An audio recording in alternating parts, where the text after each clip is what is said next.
नमस्कार दोस्तों, constitution of Bharat में आपका स्वागत है। आज हम बात करेंगे भारतीय संविधान के सबसे पहले आर्टिकल यानी अनुच्छेद 1 की।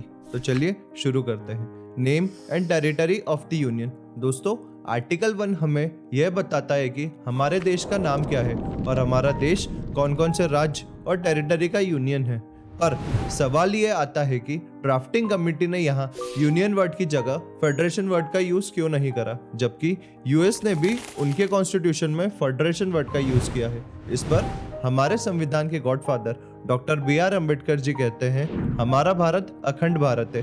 देश और लोगों की सुविधा के लिए इसे अलग अलग राज्यों में बांटा जा सकता है, पर इसे तोड़ा नहीं जा सकता। मगर यूएस में ऐसा नहीं है। यूएस में इंडिपेंडेंट स्टेट्स ने मिलकर यूनाइटेड स्टेट्स कंट्री बनाई है, जो कि अलग भी हो सकती है। दोस्तों, इस चैनल पर हम आपको कॉन्स्टिट्यूशन ऑफ इंडिया के सारे आर्टिकल और क्लॉजेस को बिल्कुल स्क्रैप से समझाएंगे, वो भी सरल भाषा में। इसके लिए फॉलो करें हमारा चैनल और अपने दोस्तों के साथ शेयर करें। चलिए अब आर्टिकल 1 के क्लॉजेस को समझते हैं। Clause 1, India that is Bharat shall be the union of states, यानी हमारा भारत राज्यों का समूह है। लेकिन कौन कौन से राज्यों का समूह है, तो ये हमें क्लॉज 2 बताएगा। Clause 2, the states and the territories thereof shall be as specified in the first schedule, यानी हमारे कॉन्स्टिट्यूशन के फर्स्ट शेड्यूल में जो भी स्टेट्स और टेरिटरीज मेंशन है, उन सब का समूह हमारा भारत है। Now clause 3, the territory of the India shall comprise A.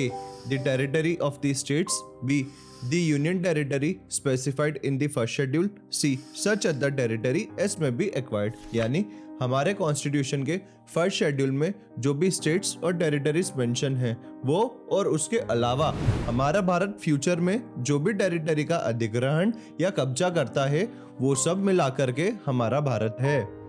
अब बात करते हैं कि क्या भारत किसी को अपना एरिया या पार्ट ऑफ लैंड दे सकता है। तो दोस्तों, भारत किसी को अपना एरिया या पार्ट ऑफ लैंड दे तो सकता है, मगर इसके लिए कॉन्स्टिट्यूशन में अमेंडमेंट की जरूरत होगी। रिसेंटली हमारे कॉन्स्टिट्यूशन के 100th अमेंडमेंट एक्ट 2015 के माध्यम से इंडिया ने बांग्लादेश को 111 एनक्लेव दिए हैं और बांग्लादेश से 51 एनक्लेव लिए हैं। लेकिन क्यों?